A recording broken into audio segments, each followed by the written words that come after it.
하겠습니다. 제가 이 말씀을 쭉 읽고 보는 가운데 제 안에 드는 질문 두 가지가 떠올랐어요. 첫 번째 질문은 하나님은 어떻게 우리를 부르시는가? 이 질문이었고요. 두 번째는 그 하나님의 그 부르심 앞에 우리는 어떻게 반응해야 되는가? 라는 질문이었습니다. 하나님 우리를 통해 일하시는 방법, 하나님이 세상을 가르치시고 역사하시는 그 방법이 어떻게 되느냐 하는 거죠.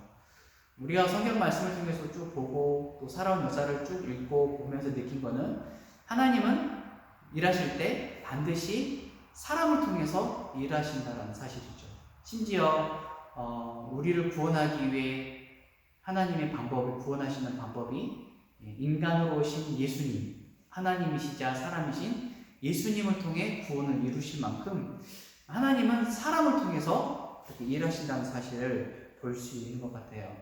오래전에 제가 목회자 세미나에 참여했던 적이 있었는데 그 세미나에서 강의를 들을 때 그 강사가 이런 질문을 하더라고요.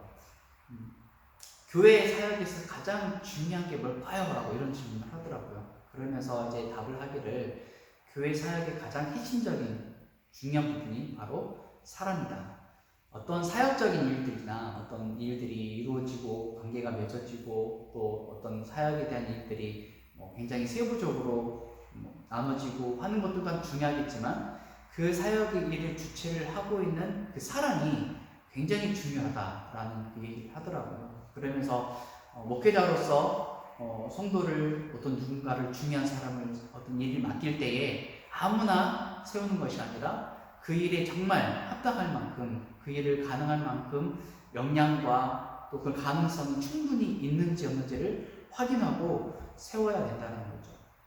하다가다 잘못된 사람을 세웠다가 오히려 그 일이 낭패되거나 하나님의 그 사역이 하나님의 영광을 가리는 그런 일들이 덜어 있기 때문에 사람을 세우는 것만큼 중요한 것은 없다라는 그런 메시지 얘기를 들었던 적이 있었습니다. 그러면서 제 자신을 되돌아보면서 나는 그러면 하나님 앞에 정말 쓰임 받을 만한 그런 충분한 그릇이 되는가? 또 그렇기 위해서 나는 어떠한 준비를 해야 될까라는 그런 스스로에 대한 질문들을 깊이 해봤던 적이 있어요. 그런데 참 아이러니한 거는 많은 사람들이 하나님을 위해서 살겠습니다, 하나님 위해서 서겠습니다라고 그렇게 많은 사람 입술로 고백하면서 목회자가 되고 또 성도들이 교회에서 여러 가지 많은 일들을 하는데 실상은 어떻습니까? 굉장히 많은 불협화음과 또 어려운 일들을 보게 되죠. 또 제가 이곳 캐나다 오면서 또 목사님들 얘기를 많이 듣는 것들 중 하나가 한국교회 목회보다 이민교회, 특히 캐나다의 밴쿠버에 있는 한인교회의 사역이 굉장히 힘들다라는 그런 얘기를 들은 적이 있습니다.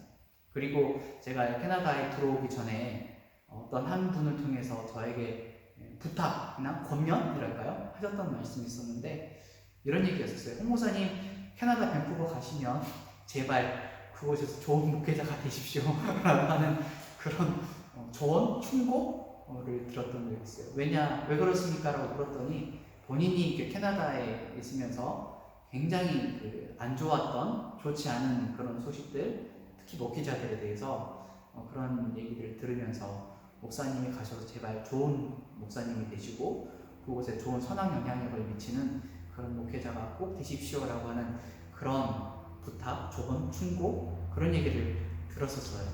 그만큼 우리가 살고 있는 이곳이 참 쉽지 않구나라는 것을 알게 됐고 또 하나는 하나님의 부름받는 우리가 참 어떻게 살아야 되는지를 깊이 생각해보는 중요한 질문이라고 저는 생각이 되옵니다.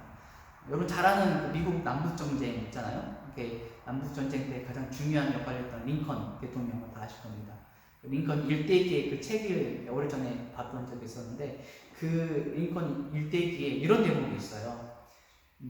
그 링컨이 있는데 그 옆에는 수뇌부 가장 중요한 직책을 맡고 있는 당시 전쟁했을 때 전쟁을 이끌어가는 장군이겠죠. 그 장군이 링컨에게 이런 말을 했다고 그래요. 링컨 대통령님 걱정하지 마십시오. 두려워하지 마십시오. 우리는 반드시 승리할 것입니다. 왜냐하면 하나님이 우리와 함께 하시기 때문입니다. 이렇게 얘기했다고 그래요.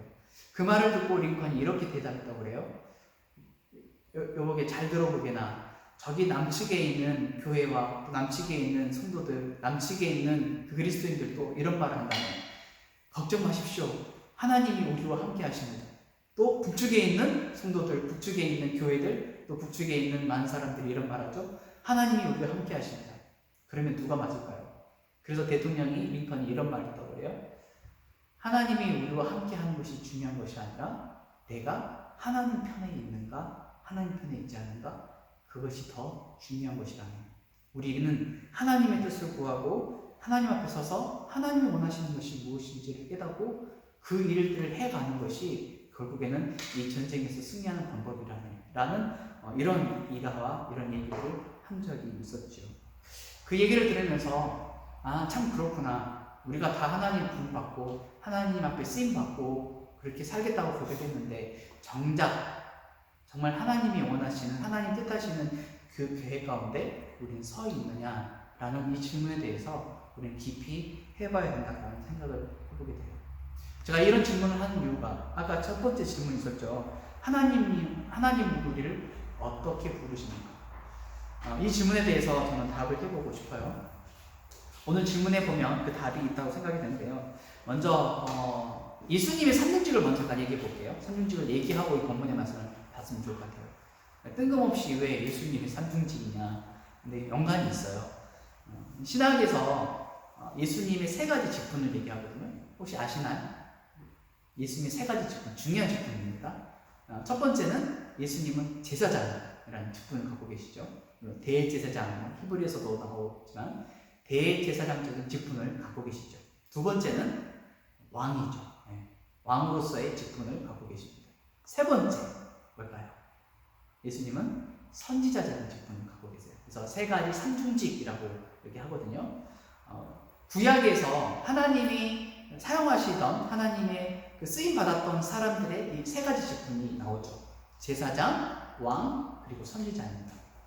모세오경을 썼던 모세도 사실은 선지자라고 고백하고 있죠. 구약에 나와 있지만. 그리고 역사서 나왔던 역대기의 모든 것도 보면 왕들의 이야기도 가득 차 있습니다.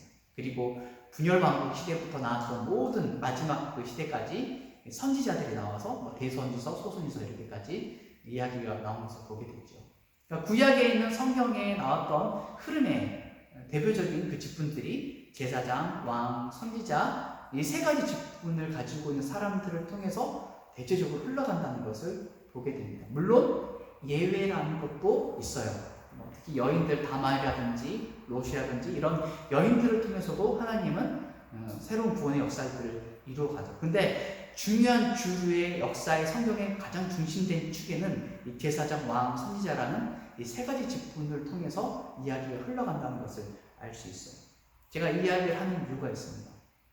여러분, 느헤미야는 어떤 사람일까요? 느헤미야는 어떤 직분을 갖고 있을까요?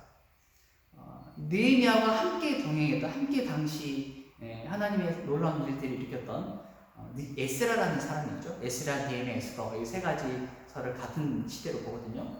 에스라만 보더라도 그는 제사장입니다. 그렇죠? 율법학자였죠. 또 에스라는 또 왕족의 출신입니다. 여러 가지 많은 것들이 하나님의 쓰임받기에 충분히 이해가 될 만한 사람이에요. 그런데 느헤미야서만큼은 이 세 가지 직분에 충족이 되지 않습니다. 제사장도 아니고요, 또 왕도 아닙니다. 그렇다고 해서 선지자도 아니고요. 이 세 가지 하나님의 쓰임받는 중요한 역할에 들어가지 않아요. 그런데도 느헤미야서라고 하는 굉장히 중요한 역사서의 마지막을 담당하고 있는 사람의 이야기가 등장합니다. 어떤 면이 하나님 보시기에 마음이 맞았길래 느헤미야라는 사람이 쓰임을 받았을까요? 자, 이제 느헤미야 사람에 대한 얘기를 한번 잠깐 들어볼 거예요. 우리 읽었던 1절의 말씀 화면에 나오시죠? 1절에 보시면 이렇게 고백합니다. 하갈의 아들 느헤미야의 말이라 아닥사스다 왕 제20년 기스르월에 내가 어디에 있다고 말합니까? 수상궁에 있는데. 페르시아 역사라고 하면 굉장히 황금기라고 하잖아요. 저도 오래전에 그 페르시아 전시장 한번 이제 한국에서 있을 때 아내랑 같이 가본 적이 있었습니다. 그 당시 있었던 문화와 문물이라든지 역사의 아름다운 어떤 꽃을 폈던 굉장한 놀라웠던 일들을 전시하는 그 과정들을 보게 됐죠. 페르시아 하면 또 한 가지 떠올릴 수 있을 만한 한 영화가 바로 스파르타 그 300이라고 하는 영화가 있습니다. 그 보면 그 왕이 그 군주가 마치 교주처럼 신격화되는 굉장한 모습으로 나오죠. 엄청난 권력과 어마어마한 힘을 갖고 있습니다. 또 에스더서에 나오는 그 아다사스다 왕이 나오지만 그 에스더에서 나왔던 그 왕이 가지고 있는 권력 한번 보십시오. 말 한마디에 왕비가 직접 처분이 되고 말 한마디가 법이 되고 그 말 한마디에 따라 사람이 움직이는 다시 말하면 왕의 말이 그 법이라는 그런 권력과 그런 능력이 굉장했던 시대였습니다. 그런 힘과 능력과 권세를 가지고 있는 왕이 머물고 있는 수상궁이에요.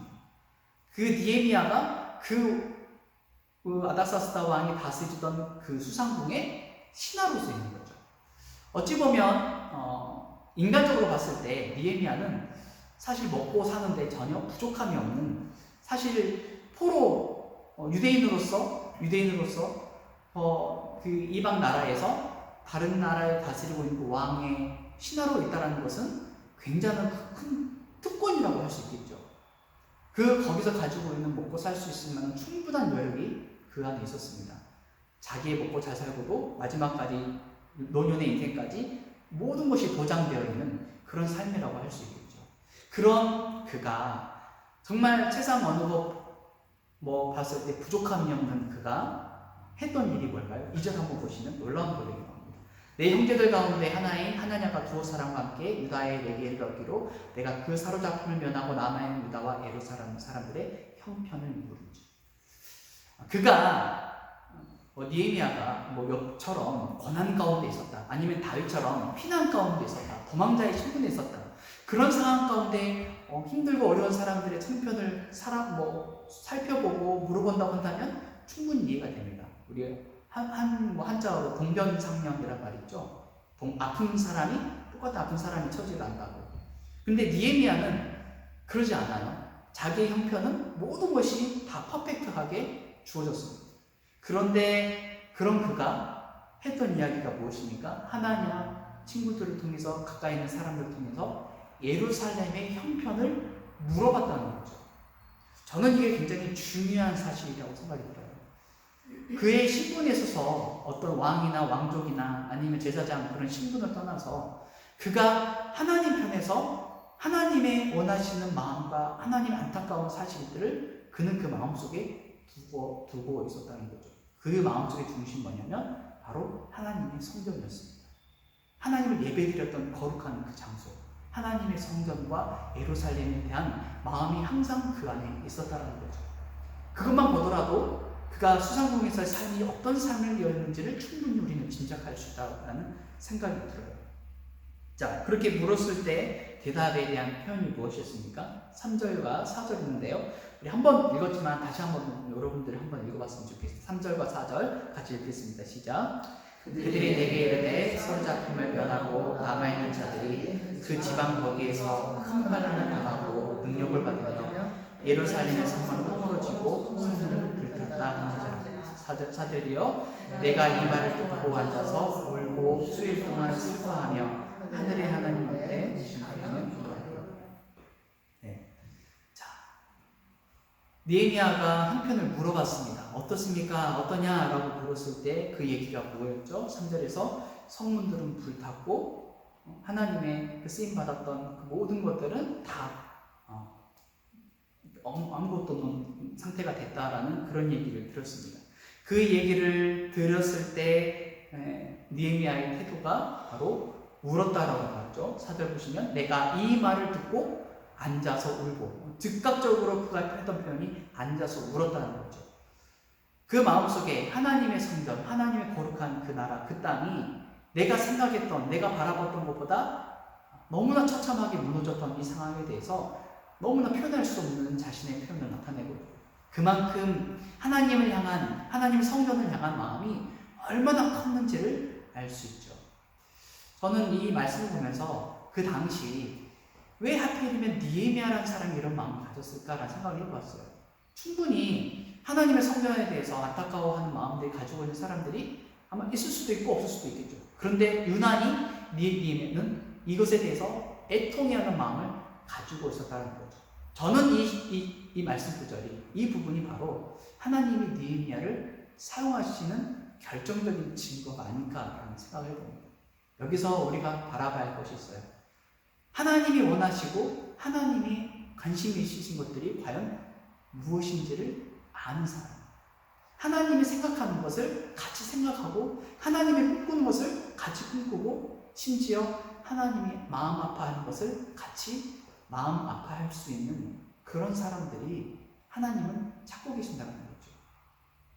어떤 자기가 가지고 있는 지위와 능력과 힘과 어떤 모든 것들을 가지고 있는 퍼펙트한 것들을 가지고 있다 할지라도 하나님 마음 안에 들지 못하는 것들이 있다 한다면 결국에는 그런 것들이 하나님의 쓰임 받을 수 없다라고 저는 생각이 듭니다. 진정한 거는 느헤미야는 왕도 아니고 선지자도 아니고 제사장도 아니었습니다. 그럼에도 불구하고 하나님의 부름 받았을 수 있었던 이유는 바로 하나님의 관심을 그는 알았던 거죠. 제가 이 말씀 보면서 생각나던 그 복음성가 가사가 떠오르더라고요. 뭐 잘 아는 것처럼 아버지 당신의 마음이 있는 곳에 나의 마음이 있기를 원해요.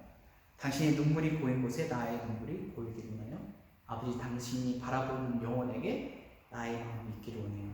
나의 아버지 당신이 울고 있는 어두운 땅에 나의 두 발이 향하기를 원해요. 밴쿠버라는 지역이 저는 이곳에 오면서 한 해를 느꼈을 때 가장 먼저 한 해를 되돌아보면서 느낀 것 중 하나가 많은 분들이 했던 얘기가 있어요. 밴쿠버는 정말 아름다운 땅이에요. 너무 좋은 땅이에요. 너무 정말 깨끗하고 좋은 도시예요. 세상에서 가장 살기 좋은 도시예요. 나는 그런 얘기를 많이 들었거든요. 그리고 실제로 살아보니까 밴쿠버가 참 좋은 것 같아요. 서울에서 그 미세먼지와 그 답답한 그 빌딩 속에 갇혀서 마치 톱니바퀴처럼 살아가는 그 인생들, 그런 삶을 살아가는 것들을 경험하다가 이런 곳에 오니까 자연이라는 것이 참 이런 부분 이렇게 참 좋은 곳이구나. 이렇게 깨끗한 환경에서 좋은 환경에 살 수 있다는 것이 참 감사하구나 라는 생각을 해봐요. 그런데 한편 그 마음속 안에 제 안에 있는 또 하나의 관심이 있었습니다. 바로 뭐냐면 이 땅에 살고 있는 수많은 영혼들에 대한 마음이에요. 저는 많은 특히 이제 제가 일을 하면서 특히 이제 한국 분들을 많이 만나거든요. 밴쿠버 속에 있는 한국 사람들을 계속 만나고 있습니다. 매일마다 최소 10명은 제가 이렇게 만나요. 물론 대면할 수도 있고 대면하지 않고 만나게 됩니다. 문자로 보내서 대면하거든요. 딜리버리를 하다 보니까 그렇게 한국 사람들을 대할 수밖에 없죠. 근데 그렇게 대할 때마다 마음속에는 항상 그 마음에 대한 그 하나님 향한 마음이 있는데 그것은 바로 이분들이 예수님을 믿고 이분들이 구원을 받았으면 좋겠다라는 생각이에요. 그리고 밴쿠버를 돌아다니다 보면 꽤 많은 교회들이 있습니다. 요즘 우크라이나 전쟁 많이 문제잖아요. 우크라이나 교회도 있고요. 여러 가지 많은 교회들이 있더라고요. 그런 교회들을 쭉 보면서도 마음속에 항상 기도하게 되는 저의 모습입니다. 하나님, 이곳이 하나님 찾는 곳이 되게 하시고 많은 영혼을 주님 찾는 곳이 되게 해달라고. 중국 교회도 마찬가지고요. 전 세계에 있는 사람들이 모여 살고 있는 그 교회들을 돌아보면서 제 마음속으로 그런 기도를 해요. 하나님, 이 교회가 하나님의 교회가 되게 해달라고 그렇게 기도합니다. 물론 우리가 섬기고 있는 교회도 마찬가지라고 생각이 들어요. 하나님에게 보시기에 크고 작은 교회, 큰 교회는 중요하고 작은 교회는 중요하지 않고 과연 그런 차이가 과연 있을까요? 그것은 인간적인 생각이라고 합니다. 진짜 하나님이 원하시는 것은 큰 교회든 작은 교회든 하나님이 원하시는 하나님 관심은 동일하다는 사실이죠. 키에르 키고르가 했던 말이 있죠. 교회는 구원의 방주다. 저는 우리 교회가 그 구원의 방주 역할을 감당하는 하나님의 귀한 쓰임받는 교회가 되길 소망합니다. 그리고 우리 가정, 함께 예배드리는 여러분 가정 안에도 하나님 구원의 문이 역사 열리는 그런 가정 되기를 주님 이름으로 축원드립니다. 느헤미야는 힘들고 어려운 상황 속, 오히려 더 나은 상황 속에서도 형편과 어려운 하나님의 그 무너진 성문에 향한 성전을 향한 안타까워하는 마음들을 보게 되었고 그 일로 하여금 그가 울면서 기도하는 사람이 됐다라는 거죠. 하나님 쓰임 받은 사람들의 모습은 바로 그런 것 같아요. 하나님 원하시는 것이 이루어지지 않을 때, 무너진 것을 바라볼 때 같이 아파하고 우는 것으로만 그치는 것이 아니라 그것을 위해서 함께 기도할 수 있는 마음. 느헤미야가 어떻게 기도하죠? 하늘의 하나님 앞에 금식하며 기도해요. 얼마나 하나님 향한 그 마음이 컸으면, 하나님을 향한 성전이 얼마나 그 마음 안에 컸으면 금식하며 기도할 만큼 그렇게 자신의 모든 것을 내려놓고 나아갈 수 있을까? 그것이 바로 하나님 향한 사랑의 마음이 아닌가라는 생각을 해보게 되는 것 같아요. 두 번째 질문이 있었죠. 하나님의 부르심 앞에 우리는 어떻게 반응해야 되는가? 저는 이렇게 대답하고 싶어요. 관심과 집중이다. 관심, 하나님이 원하시는 것을 하는 마음. 제가 지금까지 설명했던 것처럼 하나님 원하시는 그 마음에 같은 마음을 두는 관심이죠. 두 번째는요, 집중입니다. 느헤미야는 모든 것을 내려놓고 하나님을 바라봤습니다. 자기의 있는 처지를 다 내려놓고 하나님 앞에 나아갔던 것이죠. 느헤미야서에 굉장히 특징이 한 가지 또 있는데요. 아까 설명한 것처럼 세 가지씩 얘기했죠. 그런데 느헤미야서에 보면 또 하나의 특징이 있습니다. 자, 하나님이 일하실 때 보면 하나님이 일하실 때 사람을 통해 역사하시죠. 그런데 사람을 통하시는 방법이 있었습니다. 뭐 대표적으로 보면 아브라함에게 하나님 어떻게 하셨죠? 나타나셔서 말씀으로 보여주셨습니다. 넓은 들판과 하늘과 바다의 모래를 보여주시면서 너의 자손들이 이렇게 될 거다 이렇게 말씀하셨죠. 그리고 모세에게는 직접 편연 나타나셨죠. 불 가운데 나타나셔서 말씀하셨죠. 그리고 수많은 역대와 수많은 사람들, 하나님 쓰임 받은 사람들에게도 동일한 방법으로 나타났습니다. 뭐 다윗 같은 경우는 직접적으로 하나님 나타나 할지라도 선지자들 통해서 나단을 통해서 대언하게 하시고 말씀을 들려주셨습니다. 아니면 요셉처럼 꿈을 통해서 하나님의 놀라운 비전들을 바라보게 되죠. 뭐 말씀 주실 때 직접적인 계시든지 아니면 간접적인 어떤 계시든지 뭐 꿈과 환상과 여러 가지 방법을 통해 대언을 통해서 말씀하시죠. 그런데 느헤미야서를 여러분 유심히 보시면 하나님이 말씀하셨다라고 하는 장면이 나오잖아요. 하나님이 환상 가운데 나타나시거나 성벽을 세우기 위해서 하나님께서 어떤 대언자들을 보내주시거나 하지 않습니다. 이 느헤미야서에서 보여주는 느헤미야가 바라보는 하나님의 음성 듣는 방법이 무엇이었을까요? 그것은 꿈과 환상과 어떤 계시가 아니라 기도 가운데 하나님 주신 그 뜻을 이루어갔다는 거죠. 우리가 바라봐야 할 것이 이런 것이 아닌가라는 생각을 해보게 됩니다. 많은 성도님들이 교회가 성장했던 이유 중 하나가 어떤 치유의 은사라든지 치유라든지 예언이라든지 이런 역사들을 통해서 물론 성장을 하죠. 그렇지만 여러분 그러한 어떤 하나님의 놀라운 역사가 꼭 그것만 있어야만 하나님 살아계신다라고 말할 수 있을까요? 저는 아니라고 봅니다. 진짜 하나님 역사 살아계시는 방법은 뭘까요? 저는 기도하는 사람을 통해서 하나님은 역사하신다고 저는 봅니다. 비록 기도할 때 그 주변의 상황이 아무것도 일어나지 않는 것 같지만 하나님은 그 사업 속에서 은밀하게 일하신다는 거죠. 느헤미야가 여러분 하나님 성전을 성벽을 세워가는 그 과정 가운데 많은 이야기잖아요. 심지어는 암살하려고까지 준비합니다. 어느 장소에 만나자 하고 막 암살 모의하죠. 그런데 그 상황도 재치가 굉장히 잘 피해갑니다. 우연인 것처럼 보이지만 여러분 그 우연 속에 누가 계시죠? 하나님이 함께 하시고 있는 거라는 거죠.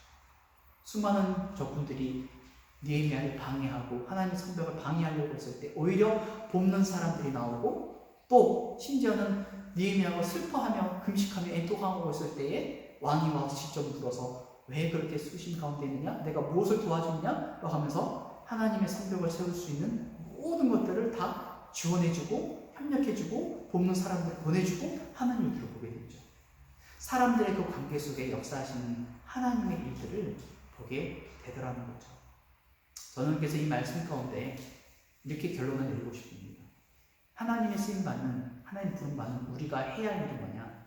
첫째는 하나님 원하시는 것, 하나님이 관심 있으신 것을 향해서 우리도 동일하게 마음을 나누고 하나님 뜻을 구하는 것이 하나님 쓰임받는 사람이라고 생각하고요. 두 번째는 그것을 위해서 우리가 구체적으로 기도하고 주님 앞에 준비된 사람으로 나아가야 한다는 것이죠. 오늘 말씀에 나와 있지만 느헤미야 1장 마지막 절 보면 그런 것들이 나와요. 그때 내가 술광이 된지라. 술광이 된지라. 하나님의 쓰임받는 타이밍이 됐다라는 거죠. 기도했고 하나님 향한 마음이 있었기 때문에 하나님은 그를 놀랍게 들어 사용했던 것입니다. 제사장도 아니고 왕도 아니고 선지자도 아니었습니다. 어떤 꿈이나 환상이나 계시나 어떤 기적적인 초월적인 방법으로 말씀하시지도 않았습니다. 그렇지만 52일 만에 하나님의 성벽을 완벽하게 세우는 일들을 감당하게 되죠. 그것은 바로 하나님을 사랑하는 마음이었고 하나님의 성전이 다시 세워지려는 그 간절한 열망과 하나님 나라가 이루어지길 소망하는 그 거룩한 의가 바로 느헤미야를 통해서 하나님 나라를 이루겠던 놀라운 일들을 보게 되는 것이죠. 저는 그 역사가 지금도 이루어진다라고 믿습니다. 비록 우리가 지금 언약하고 우리가 할 수 없는, 하는 것보다 할 수 없는 현실이 많이 있다 할지라도, 비록 작은 교회로 재정도 부족하고 성도도 부족하고 아무것도 없다라고 할지라도 우리가 할 수 있는 게 있죠. 기도하는 것. 함께 마음을 나누고 하나님의 뜻을 위해서 우리가 마음을 놓고 같이 기도하고 관심을 두고 집중할 때에 하나님께서 우리 교회를 통해서, 여러분 각자를 통해서 느헤미야가 이뤘던 것처럼 그 하나님 뜻이 이루어지게 될 줄로 믿습니다. 그 말씀 붙들고 살아가는 저와 여러분 되기를 주님의 이름으로 축원드립니다. 기도하겠습니다.